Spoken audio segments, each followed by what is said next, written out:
Bienvenidos todos a la charla del día de hoy. Me gustaría presentar a Florian. Florian es un científico investigador interesado en el aprendizaje Perdón, automático. un momento. Recién están admitiendo a todos los... Sí, un momentito, por favor. No hay Ya problema. están todos admitidos. Continúe. Bueno, como decía, bienvenido a todos a la charla de hoy y me gustaría presentarles a Florian. Él es un científico investigador interesado en el aprendizaje automático y aplicaciones en sus diversos ámbitos. Él hizo su doctorado en física en Múnich y posteriormente en el Centro Helmholtz de Salud en Múnich. Desarrolló también métodos predictivos utilizando inteligencia artificial para definir o evaluar los tratamientos de radioterapia en pacientes con cáncer. Florian adquirió más experiencia haciendo métodos estadísticos en aplicaciones en Siemens, trabajando en el lado industrial y a la vez manteniéndose con el lado académico, analizando datos genómicos con una beca del MRC en el Reino Unido, en el MBL ABI. Después de 3 años, Florian regresó a Alemania como profesor de la Universidad de Frankfurt y es miembro del consorcio alemán de investigación contra el cáncer. Además, recientemente Florian ha ganado una beca muy prestigiosa europea para continuar desarrollando métodos de aprendizaje automático y de inteligencia artificial para la determinación de enfermedades tales como cáncer y diabetes. Además de utilizar su conocimiento en otras áreas como espectrometría de masas, metabólmica, proteómica, etc. Y con eso le doy la bienvenida a Florian. La charla va a ser en inglés. Si quieren, hay un botón en la parte inferior de interpretación. Si presionan ahí, pueden seleccionar el idioma español para escuchar la charla en español. Gracias por su atención. Florian, the floor is yours. Thank you very much for that kind introduction, Alfredo. And I'm impressed how you got all the different stops of my windy career right. So I may steal that biography for later, actually. So, but what I will be doing today is not so much talk about different career steps, but rather about how we can develop trustworthy AI tools for personalized medicine. So before I get started with some details, I thought I'd give you like a very broad overview on the type of things we do in our research group. And so basically the focus or the mission of our group is that we would like to develop application and collaboration driven in an application collaboration driven manner, statistically sound and interpretable machine learning methods for understanding disease heterogeneity. So what I want to say with that is that we're really interested in why a seemingly homogeneous population of cancer patients with one type of cancer, for example, some blood cancer, have like a very, very big difference in terms of outcome. And we'd really like to understand where this difference in outcome, so in terms of survival, in other words, comes from. And what we do is we use machine learning for trying to disentangle this heterogeneity and really understand why different patients respond differently to the same therapy. And you can see here like sort of different building blocks of our research. And on the bottom, the biggest building block is probabilistic machine learning. And this is really the toolbox that we use for trying to achieve our goals. And on top, you can see like three different items, namely translational single-cell genomics, computational proteomics, and multimodal data integration. I'm going to walk you through that in a second. But what these things have in common is basically that these are novel technologies, or rather new technologies, that allow us to characterize a cancer patient in a more and more comprehensive manner. So we understand better and better what the sort of genetic and makeup of a patient is, or the genomic makeup, let's say.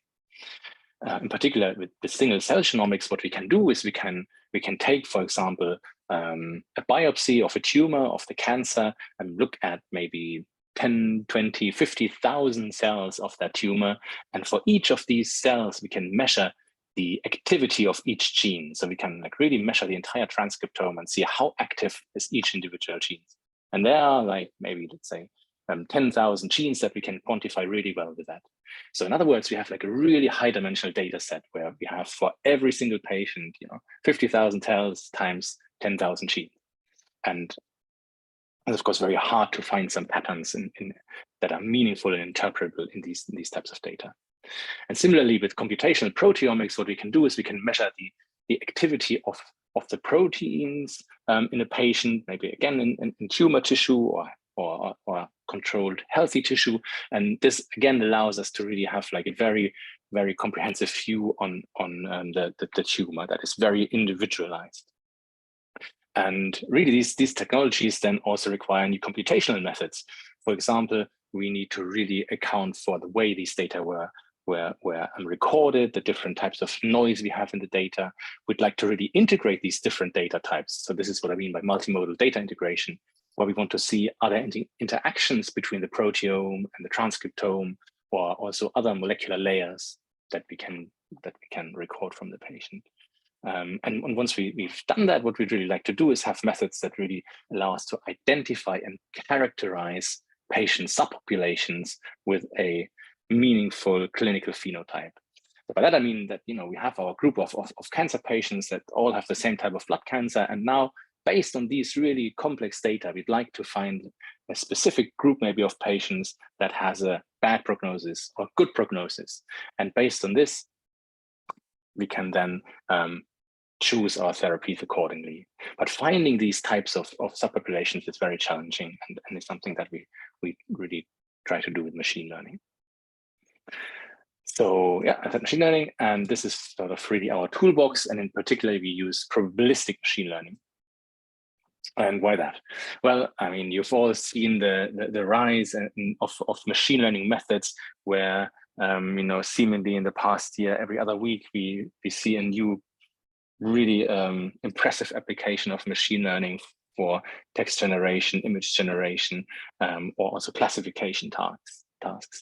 But still, there's a really striking gap between sort of these digital applications that we see in the internet, whether that's generating text or digital images, or whether that's being a recommender system where Amazon shows you like the best next product you may want to buy, where it's really making so much progress and real world impact. And on the other side, when it comes to health and disease in a disease hospital context, we really don't see that much takeoff of these methods. And there's a number of reasons for that. And one reason is that the domains are really vastly different. This real world noisy domain and the very clean digital domain, let's say. And also the requirements that we have for our models is very, very different.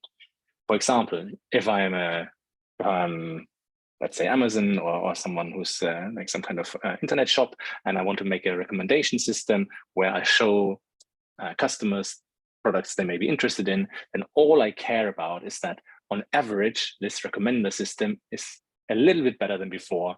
And then on average, a few more people will click on the item and buy it. And on average, I will make more money, right? But when I try to have like say a recommender system where I recommend a therapy for a cancer patient, I don't care only about average case performance. It's really not enough for me that on average, I choose a good therapy. I also care about worst case performance. And what I really care about is that my model tells me when maybe it's not entirely certain whether the recommendation makes sense or is good, because then I need a clinician to maybe pay more attention and collect more data or pass the case onto a tumor board. So what we really want to have is robustness and trustworthiness of our predictions. And this is something that a lot of models that are being developed for this digital world are not able to do. Another reason is that in the real world, we are very often living in a low and bad data regime. So for example, when people train these large language models, they have access to the entire internet. So billions and billions of text documents. But when I actually want to train a model for the context of cancer, where I really want to use molecular data to discover these subtypes or make a prognosis, then I have much less data. I have, if I'm lucky, access to a few thousand patients. And for some of these, there'll be noise or for all of them, there'll be noise in the data. For a lot of them, there'll be some missing data. Maybe for one I also could acquire some images, and for the other one, I only have the proteome. For the other one, I only have the expression of the genes, and so on. So it's really a lot of missing data, a lot of noise, and this is stuff that classical machine learning methods cannot really cope with. So what we do is we look at probabilistic machine learning, and what that means is that we still have a machine learning model that can make some kind of prediction based on some kind of data, but these models are uncertainty aware by design. So they always sort of pass probabilities through their layers. So if I start off with a noisy measurement, then this noise in my measurement will be propagated all the way to my prediction. And then a practitioner who uses the model will know, all right, the prediction is noisy and very uncertain. This is communicated to the practitioner and they can act accordingly. Another big advantage of these probabilistic machine learning methods is that they allow us to incorporate prior knowledge by design.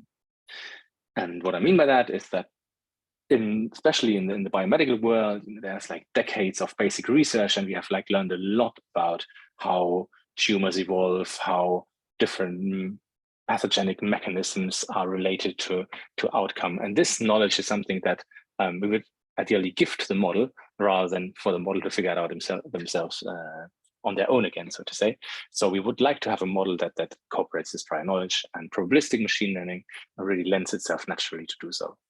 And finally, sounds trivial, but it's actually very important in practice. It inherently has a mechanism to account for missing data.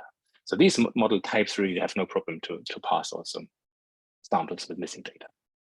And that's why we really look a lot at probabilistic machine learning tools to analyze image data, but also molecular data. And we're interested in different things here, but I'd like to highlight 2 or 3 different aspects that I'm also going to cover in today's presentation. The first one is uncertainty quantification. So we're interested in quantifying how uncertain the model is overall and how it can communicate its uncertainty for individual predictions to the practitioner. And the second big part that we're interested in is interpretability and prior information. So I've touched upon prior information a little bit already. And by interpretability, I mean that we'd like to understand why a model makes a prediction. So for example, why is this patient being assigned a bad prognosis by the model? And because if we know that, then we can take this and learn and act upon it. Otherwise, if we just get the prediction, it's very hard to first of all know whether we can trust it, and second of all, it's very hard to know what to do with it essentially. And I'll give some examples on how we can use probabilistic machine learning in the context of cancer and on this in the second half of the talk. For the first half of the talk, though, I'd like to speak a little bit more about uncertainty quantification and model trustworthiness. So the first big question is, what does it actually mean to trust a model's predictions? And for that, I've put up sort of like an illustrative example here where we would like to perform skin lesion classification. So a lot of people have like little skin lesions on their let's say forearms, for example, and maybe they don't know it's a benign lesion or is it a cancerous lesion. So is it skin cancer? And what you can do is you can attach a little camera on a mobile phone, a demoscope, and then the dermatologist can just take the picture through its mobile phone camera and essentially has like this big zoom lens where they see this zoomed in picture. And then typically dermatologists would decide, well, it's suspicious, it needs to be taken out, or no, it's benign, we don't have to do anything. And so this kind of task lends itself to machine learning very naturally, because machine learning is very good in finding patterns in these types of imaging data and then spitting out a classification, whether it's cancer or no cancer. So for this example, what people have done, my colleagues have done, is they collected like a few thousand images and trained a model. And let's say they had 10,000 images for the sake of argument, and they used 8,000 of those to train the model and then evaluate their trained model on the rest of the images, the remaining 2,000 images. And then they saw, this model has a very high accuracy. On average, it's correct in 90% of all the cases. That's great, right? Okay, and then what we did was to say, okay, we just pick one of these examples and we look at the probability that the model assigns to cancer or no cancer. because again, we want to know how certain or uncertain the model is for this very specific prediction. In this case, then the model said, all right, I'm very certain that this is not cancer. I am, in fact, 99.8% certain. Okay, cool. So that means you can trust the model, right? But what we then did, we zoomed into this image. So it's the very same image, just zoomed in. And then the model suddenly said, oh, actually, this is cancer, and I am 93% certain. And now we have a problem, right? Now we cannot trust the model anymore. And the problem here, though, is not even that much that the model made a wrong prediction here once. The problem is more that the model made a wrong prediction with a very high confidence. And it did so even though it has never seen during training this type of zoomed in images. So what we would like for the model is to communicate that certainty and say, hey, I've never seen something like this, and I think it's cancer if I have to make a decision, but I'm only 53% certain. And more formally speaking, what we would like to have is a model where the probability, output probability, corresponds to the true likelihood. So in other words, for all types of probabilities, whether it's 50%, 60%, 70%, these probabilities should correspond directly to the actual accuracy of the model. So all predictions with a probability score of 60% should have, on average, if we pool them together, also an accuracy of 60%. And if we have this match between accuracy and probability score, probability output, then we talk about a model being calibrated. And if we have these calibrated uncertainty estimates, then we can actually trust the model. We have increased safety, we have more transparency, and this leads to higher trust. Because if I now then, in the case of calibrated probability scores, see this type of prediction of 53%, I know, hey, my model is not certain, maybe it hasn't seen these data before. Well, either way, I'm not going to make any decision based on the model output because this is a coin flip, 50%. Okay. So I hope that that's more or less clear what I mean by this trustworthiness and in this context, model trustworthiness and the concept of calibration that I've touched upon. But again, I'd like to make this hopefully even more clear by giving you another example. So this is a very classic machine learning example that's been solved for a long time, and I just use it to really illustrate the problem. And in this classical machine learning example, that there is a task that is to classify images of digits into the corresponding number. So this is like the zip code example where you have like a neural network that automatically reads in zip codes and then automatically writes out the corresponding numbers of the zip codes. So you have digits between 0 and 9, and the task is to classify them into numbers between 0 and 9. And this is a very easy task for these models. They have a very high accuracy. And for example, if you show a model this type of 6, then it will immediately say, yeah, this is the number 6, and I am 100% certain. So this color corresponds to the number 6, and the softmax probability is the output probability score, the confidence score of the model. And it's very close to 1. And in this case, that's good because our model has an accuracy of pretty much 1. So this confidence score being 1 means that confidence score and accuracy match. That's great. So, but now what we did in recent work was we took this image and said, okay, now what happens to the confidence score if I take it and slightly distort it? So here we sort of like stretched it a little bit. And if you distort it only a little bit, then nothing much happens. And the model still says, yeah, no, this is a 6 and I'm 99% certain. And that's all fine because the accuracy of the model is still unaffected and very close to 1. So we still have a good match between confidence of model and accuracy. However, if we have like a greater distortion here, then in this region, the model will see something that, for me as a human, doesn't resemble to any digit. And clearly the model has never seen anything like this before.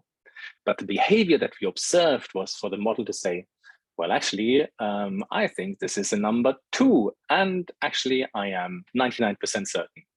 So we really have this problem that the model makes overconfident predictions that are false when it really should be very, very uncertain. And we observed the same thing, not only for these sort of artificial images, but also for skin lesion classification, like the skin cancer task that I just showed you. And for example, we looked at skin lesions that were being recorded in Barcelona with that very same system. And there we, again, could train a model based on the images taken in Barcelona with a very high accuracy. The confidence score would match the accuracy. But then we went about and tested the model on data from Sydney that was taken with the same system, but just lighting conditions were a bit different. The phones were a bit different. Camera models were slightly different. And then we could see again the same behavior, that the model would start to make a wrong prediction with a very high confidence. So in this case, it's actually a skin cancer and melanoma, but the model was saying, no, this is a benign nevus, you don't have to do anything, and I'm 99% certain. So the very same effect that we saw in these artificial data. So we've also tried that out on all kinds of different data sets, and really and on modeling types and classification tasks, and really could see that in deep learning, under this distribution shift, whenever we have like sort of this change in the input characteristic, models make wrong predictions with a very high confidence. And this effect is also something that's being referred to as distribution shift. And that means that we have normally a distribution, a generative distribution of the data that we train the model in. And this is called in-domain distribution. This would be these undistorted digits. And then if this distribution shifts of the images, then we observe something like this, and this would be a distribution shift. But the challenge in the real world is, of course, that it's unpredictable how this distribution shift will occur. So we know, okay, if we go from Barcelona to Sydney, something will change, but we don't know in advance how exactly the images will look different. We only know there will be some kind of distribution shift. We're going to go from here to maybe there, but we don't exactly know how it's going to happen. And that's why in the real world, we really need our models to be robust, or at least, and not make these wrong predictions with this overconfidence. Okay, I hope that all makes sense. So what we did then is to set out to really get the models to communicate their own uncertainty. And I'm going to tell you a little bit in a minute how we did that. But essentially, we could achieve that the model behaves in a way that it actually is able to tell us when it's uncertain. So, okay, so at the beginning, we still have the same effect. The model, the digits sticks look very good. You can hardly see any distortion, and the model will make like a prediction with a very high confidence, but it's right. And then as soon as we have like digits that the model hasn't seen like this before, the confidence drops. So here it's still correct, but with a lower confidence, because actually already this it hasn't seen before.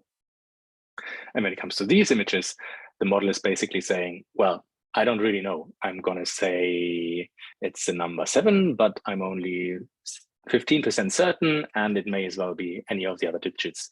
And so you can see there's like hardly any difference here. So the model will now make a wrong prediction, but it will make this wrong prediction with a very low confidence.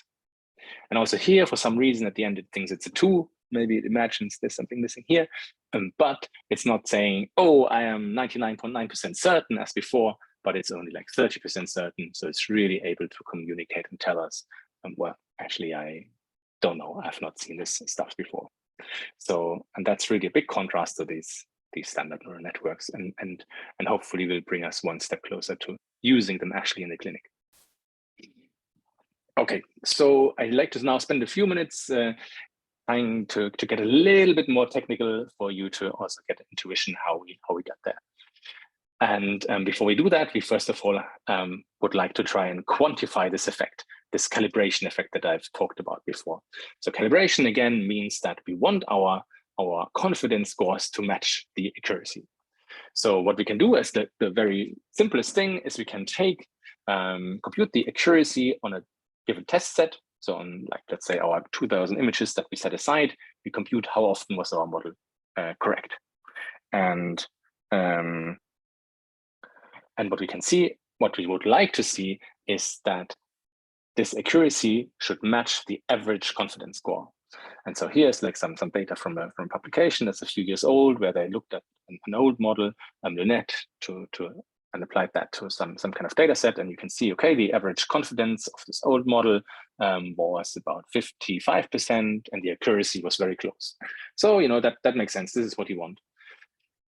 They then looked at a newer model and they saw, okay, actually the confidence scores are very much concentrated near 1, and the average confidence across the entire test set is at 90%. But the accuracy of the model is at only 70%. So already here we can see there's quite a gap between the accuracy, like the fraction of times the model is correct, and the average confidence of the model.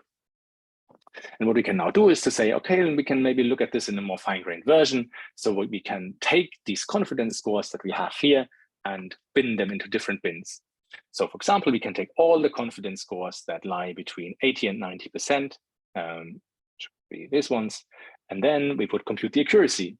And then we would hope that the accuracy of all these confidence scores of the predictions with confidence scores between 80 and 90% would also be between 80 and 90%. And that would mean, you know, we have this match between accuracy and confidence score. And this should happen for all of the different bins, you know, for predictions with a confidence score between 20 and 30%, we would like to have an accuracy of around 30%. And we can see that this is more or less the case for this old model. And for the new model, we see like a very different effect. So we see, for example, if we look at only predictions with a confidence score between 80 and 90%, where we would expect like a accuracy that's high, right? You know, at least the model is 85% confidence. We actually observe that on average, this model, these predictions only have a accuracy of 45%. So the model is really very overconfident, same as I've shown you before. And so what we'd like to do now is like put this in a number, because we can't always look at these type of plots. What we'd like to have is a number that we can put on it. And this number is called the expected calibration error. And the expected calibration error basically takes these diagrams, which are called reliability diagrams, and computes the absolute difference between accuracy and confidence in each bin. So it takes basically all these red areas and sums them up, and then it normalizes them by the number of predictions in each bin. Because if I've only like a couple of predictions in the small bins, you know, I want to downweigh them accordingly. So this is my expected calibration error. It tells me on average how big is the difference between confidence scores of the model and the accuracy of the model. So how correct is the model? Okay. So now that we know how to quantify how trustworthy our model is, we can have a little bit of a closer look of what we did in our work to make the models more trustworthy. And we came up with an algorithm that we call Falcon, or fast adversarial calibration under domain. And we use basically two tricks. And the first trick was to adjust the loss function during training, so how the model learns its weights and parameters. And there we encourage the model to explicitly learn a uniform distribution of the confidence scores in case it makes a mistake and doesn't know. Because during training, we actually, you know, have labels, the ground truth for each image. And then we can observe if the model makes a wrong prediction. We tell it, okay, now if you're wrong for this prediction, please make sure that your confidence score goes down. And this is like the first bit. But that wasn't enough. And for the second bit, we explicitly added a term to the loss function to encourage the model during model training to be calibrated for all types of out-of-domain samples, or all types of possible distribution shifts, which is very hard because these are sort of unknown unknowns. We don't know in advance how the distribution shift will look like. All we know is there will be some kind of distribution shift. So what we did here during training, we came up with a very generalized distribution shift based on adversarial samples. So I'm not going to go into detail here, but basically the idea was that we have this generic type of distribution shift and encourage model calibration for this. And then what we did was basically to evaluate calibration, this expected calibration error that I've shown you before, across different types of data set shifts and out of distribution scenarios that were not seen during training. So basically we had like 3 different scenarios that we looked at. The first one is in domain, you know, so we have like all our 6s and we don't do anything about it, just gives them the digits, and the model should have confidence score that corresponds to the accuracy. The second one would be domain shifts. So we have like this slight distribution shift. You know, we rotate the image, for example, we shift it, we zoom in. Or another example was this data set, we have like 1,000 different everyday objects like chairs. and they all, in the training data set are being shown from a different specific type of angle and perspective.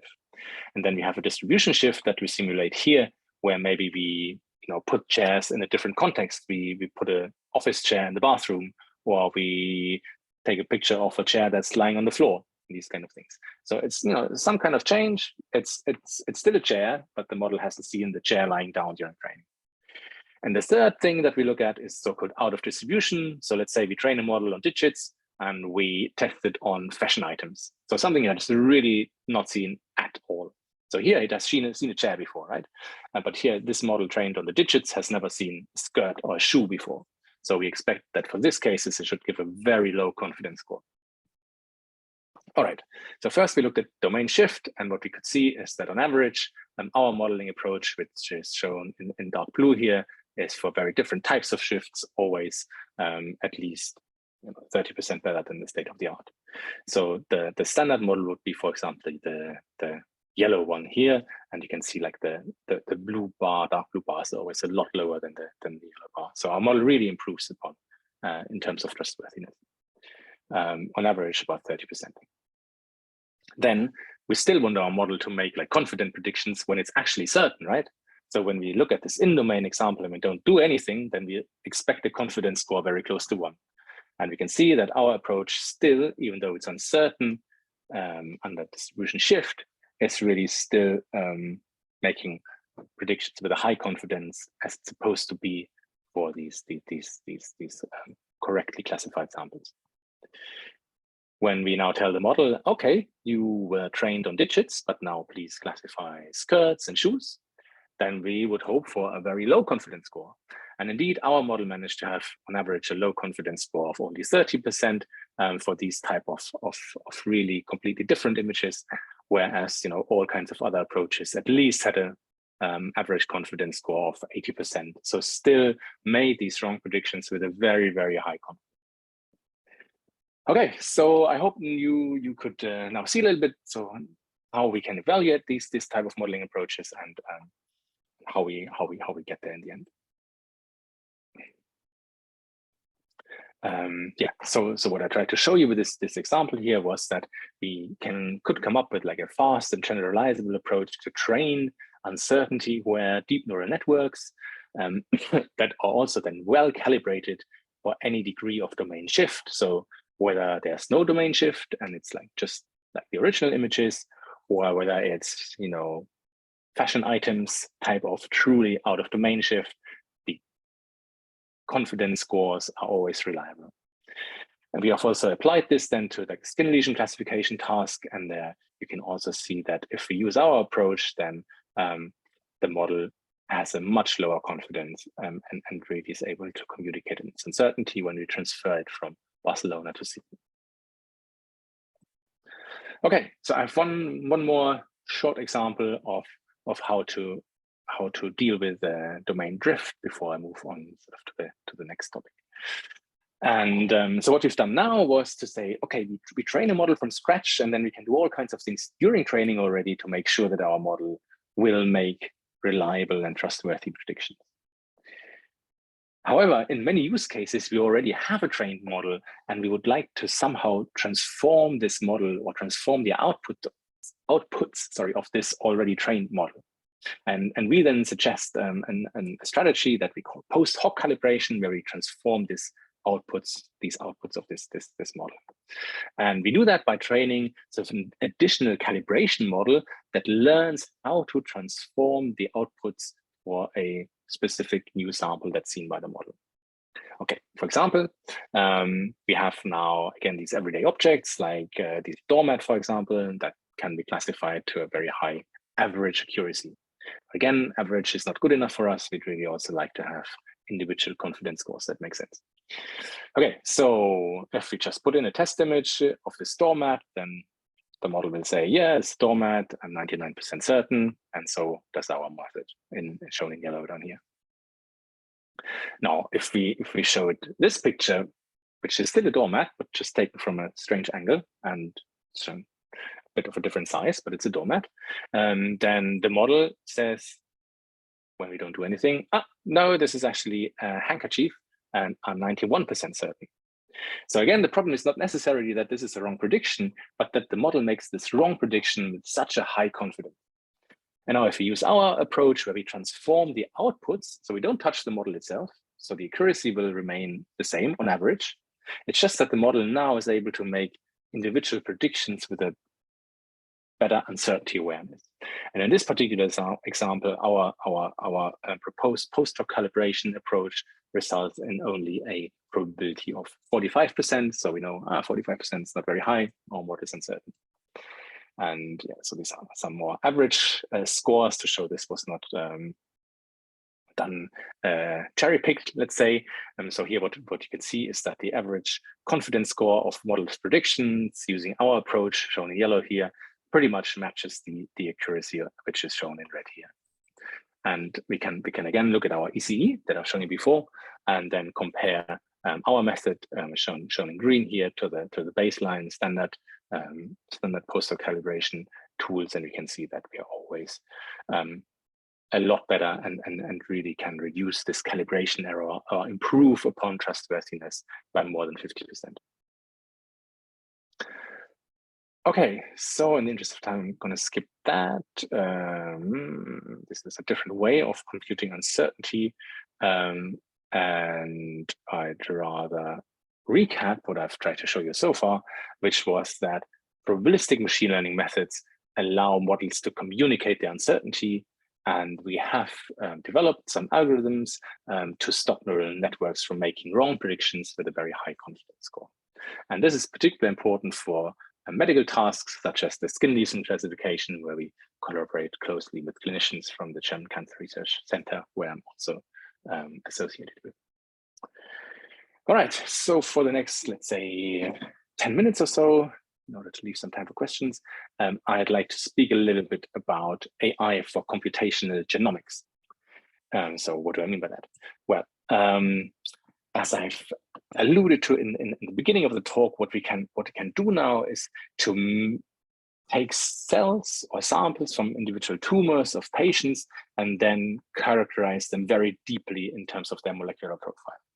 Well, we can either measure for individual cells how active different genes are and get these big matrices, or we can also image these cells and take an image and process these images. But what I'm going to focus on here today is like this molecular data, where we really look at the activity of individual genes or proteins or metabolites or whatnot.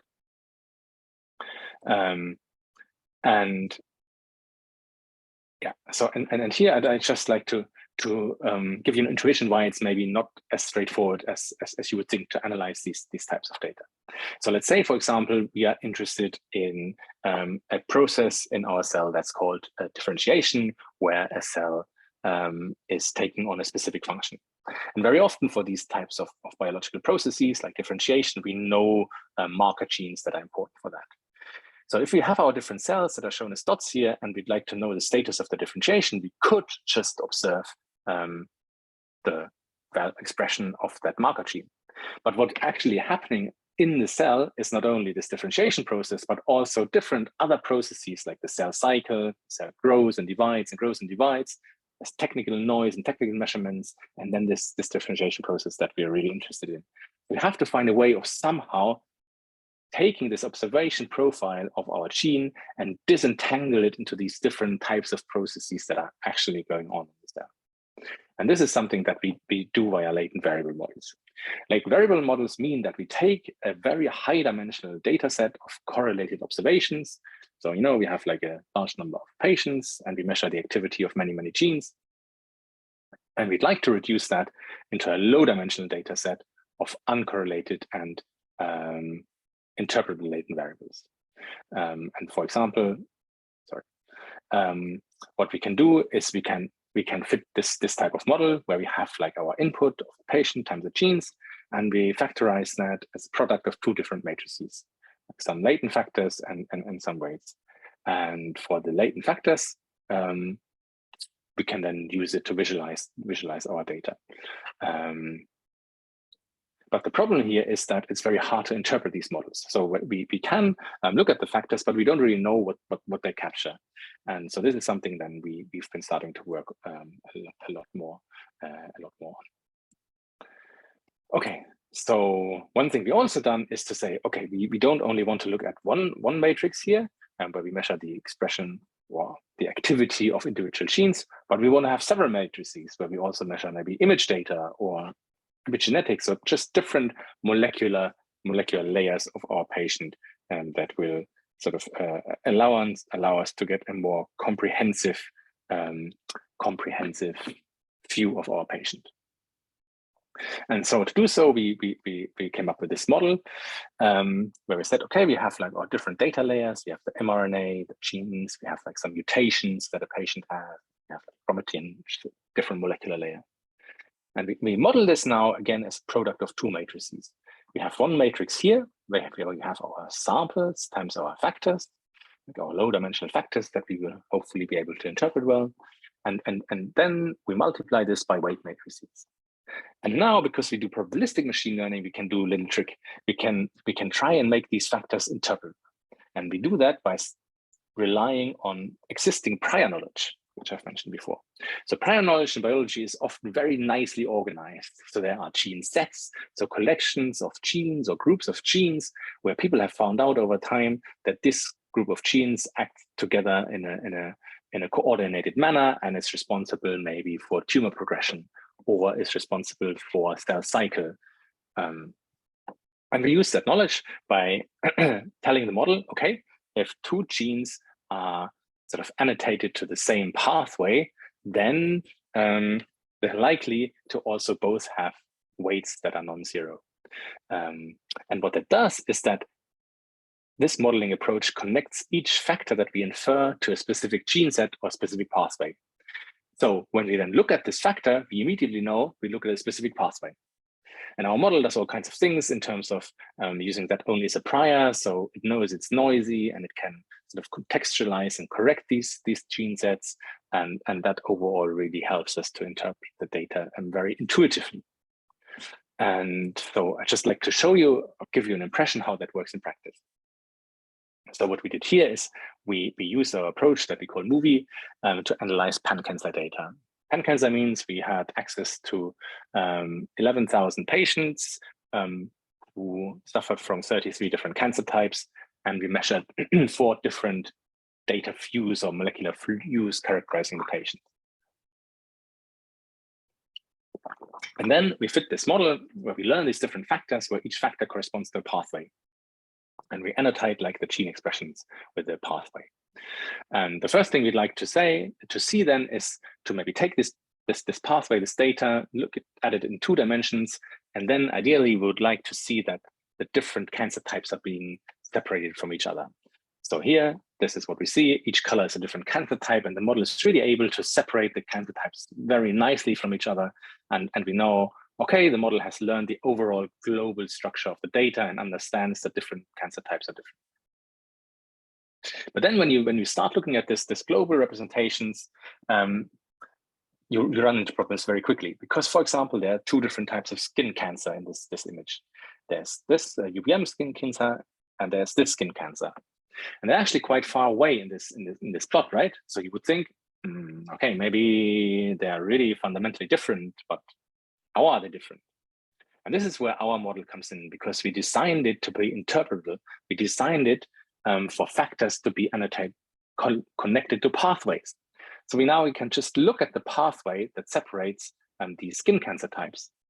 And we see that this pathway is melanogenesis, so a pathway that's related to the generation of skin cancer. And this is exactly what's happening here. So we can see that this pathway is upregulated and more active in these 2 cancer types than in all the rest. And we can also see that this pathway still separates this more aggressive from this less aggressive skin cancer. So it really allows us to have like a very intuitive view of our data. And the same happens here. This is prostate cancer, and we can see, aha, this is separated by androgen response. So really a pathway that's responsible for the onset and progression of prostate cancer. And we even have a local view. So now we can take this pathway, androgen response, and look at the genes that are mainly driving the pathway. And these are then typical markers in black shown, ones that are already annotated. But our model can do even more. It can even say, oh, well, these genes up there, they are not annotated, but in this context of prostate cancer, they are actually also active and behave in a very similar manner. So it contextualizes this pathway to the context of prostate cancer. And it also transfers the pathway to other data views. So in this case, to the protein data view. And so we sort of learn also the gene set in the proteome view that's responsible for prostate cancer or androgen response. So we have like really this multi-scale representation of the data from global to pathways to individual genes. Okay, so in the interest of time, I'm also going to skip my last little thing that I was going to say, and rather just summarize and then hopefully have some time for questions. So what I've tried to show you in this last part of the talk is that we can use latent variable models to infer some unobservable hidden state from observable data. And we can do that by taking uncertainties and prior information into account. So the use case I've shown you just now was that the unobservable hidden state of the data was the cancer type, but we could only observe this really high-dimensional molecular data that characterizes the patient. And we wanted to infer with our pathways, okay, where do the patients lie and what subgroup do they belong to? So what we're working on currently is how we can integrate cohort design and also patient outcome on these and interactions between the pathways. We also have software that I'm not going to go into detail, but if you would like to learn more, then you can have a look at our website, and there's always some latest information of our research. And finally, I'd also like to thank a few people in the lab, in particular Christian Tomani and Sebastian Gruber worked a lot on the uncertainty quantification parts, alongside with Achim, who looked at the skin lesion classification, and Aba and Sarah worked on the multi-view modeling approaches using prior knowledge that I've shown in the second part of the talk. I'd like to thank my funders, mainly the European Research Council, who funds most of this work, but also the German Research Society and the Federal Ministry for Economic Affairs and Climate Action. And if you find this very interesting and would like to contribute, then we also have a PhD position available that you could check out. And with that, I'd like to thank you for your attention, and I look forward to questions. Okay, the floor is open for questions. Se abiertas las preguntas.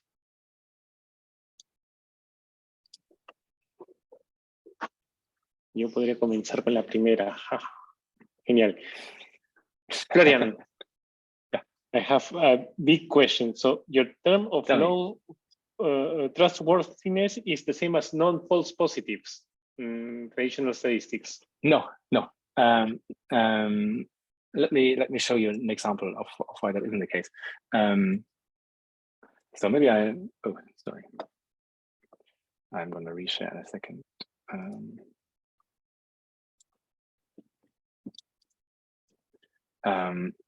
So, for example, in this case, the model still makes so let's say we have our model that's completely non-trustworthy, where it makes this wrong prediction with 93%. Okay, we don't want that, right? We agree. But if you have something where the model says, okay, this type of image is cancer with a probability of 53%, it still makes a wrong prediction overall. We still have a false positive, but it's a false positive associated with a very high uncertainty. Right? And so then what we can do though, and I think maybe this is what you're aiming at, we can use this uncertainty sort of for some kind of a thresholding exercise and say, okay, how many samples with high uncertainty do I have to leave out to reach a certain level of false positives maximum? So I haven't shown you this during the talk, but maybe I can pull it up here now. And so this is what we sort of did here. So what you can see is that we use now this Brigman information. It's a different way of quantifying uncertainty, and we leave out like the X% most uncertain samples. And so what you can see here in red is what happens. If we leave out no examples, then we have an accuracy of 90%. If we leave out 20% of the most uncertain samples, we get to accuracy of 97%. And in dashed line, we see like this domain drift effect where we have like these samples that the model has never seen before. And then you can see for our uncertainty-based approach, we only have to leave out maybe 7% of the examples, and we can boost the accuracy from 80% to 92%. So in other words, if we don't do anything with the uncertainty, our false positives don't change. But if we say we don't consider the high uncertainty samples, then we can reduce our false positives by a large margin. Okay, then the question is how you calibrate the uncertainty. That's the tricky part, because yeah.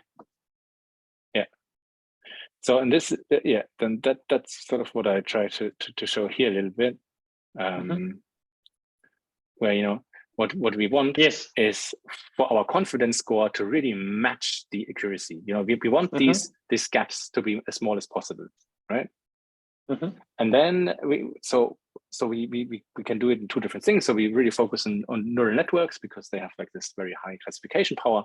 And the first way is this approach where during model training, we already say, hey, we need to not only learn high accuracy, but also we need to minimize this ECE. So, we can compute this number, this ECE number. And so during model training, we can just add this to our objective function and say, okay, optimizer, please maximize accuracy and minimize ECE. And this is sort of like the general idea that we had here. And then the question will be how you combine it with the last part of the talk that was when you use prior knowledge. So can you use also prior knowledge here? You could, yeah. And in fact, this is something we're actively working on now, where we say, okay, we don't only want to learn these factors, but we also want to learn factors that are associated to outcome, right?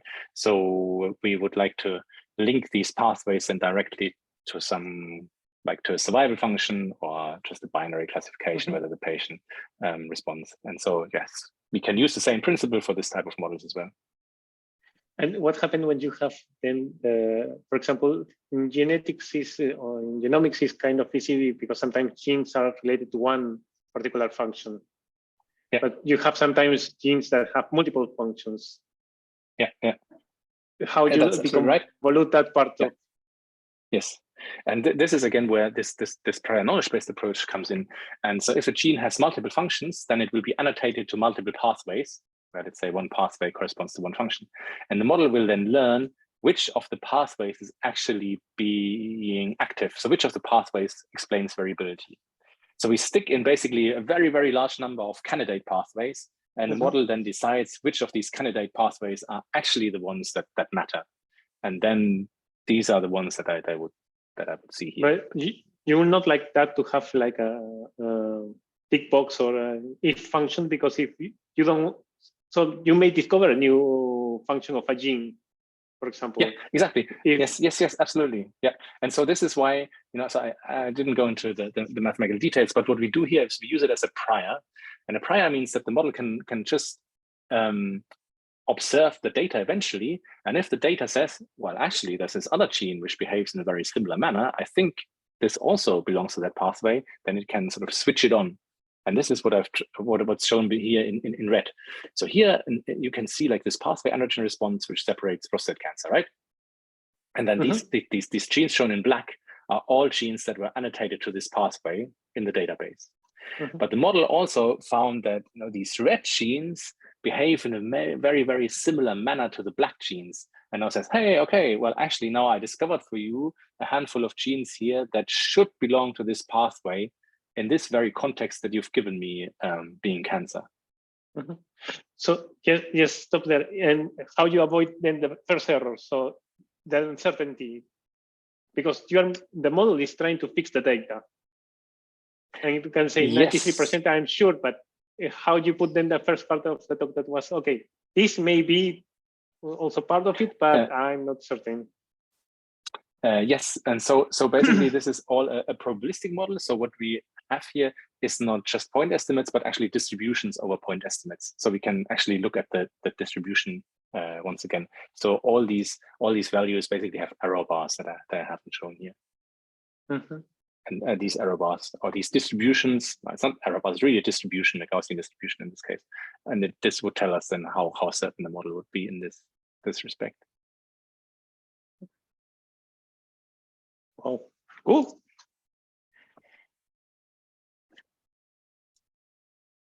Another question, if somebody has any question?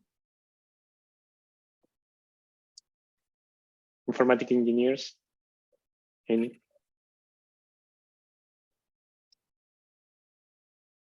No?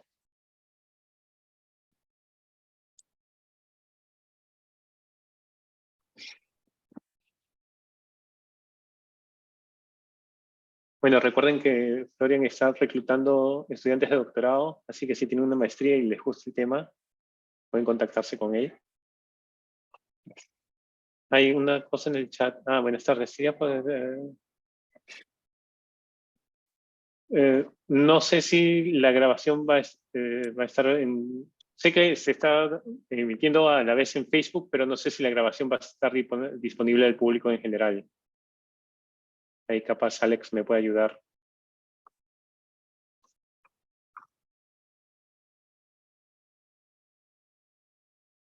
¿No? Bueno. Edwin.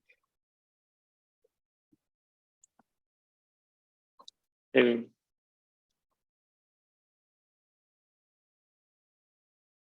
Edwin.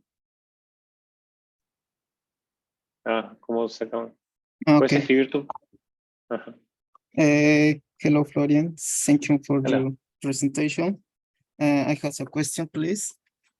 Yes. Can Falcon be applied to perform some type of analysis on a proteomic or metabolomic data set?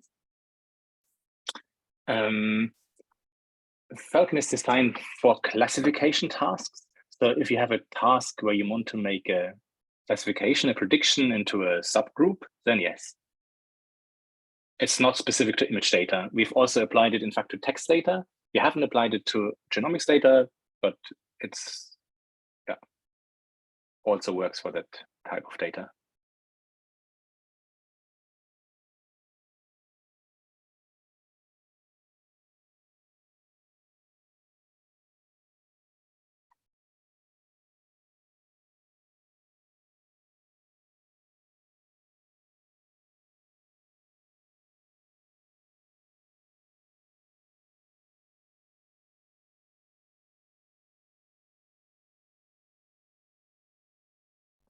Is there another question or a follow-up? ¿Alguna otra pregunta? ¿Hay otra pregunta o alguna pregunta más que quieran hacer?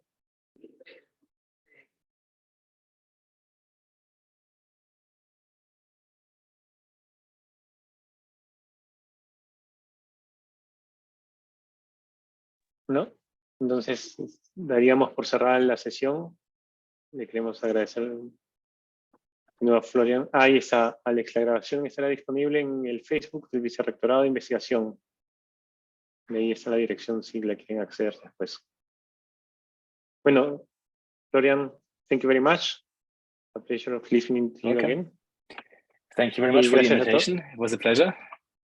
Y gracias a todos por su atención y nos vemos pronto y sigan atendiendo a los eventos de la semana o el mes de investigación en la Universidad Católica. Gracias, hasta luego.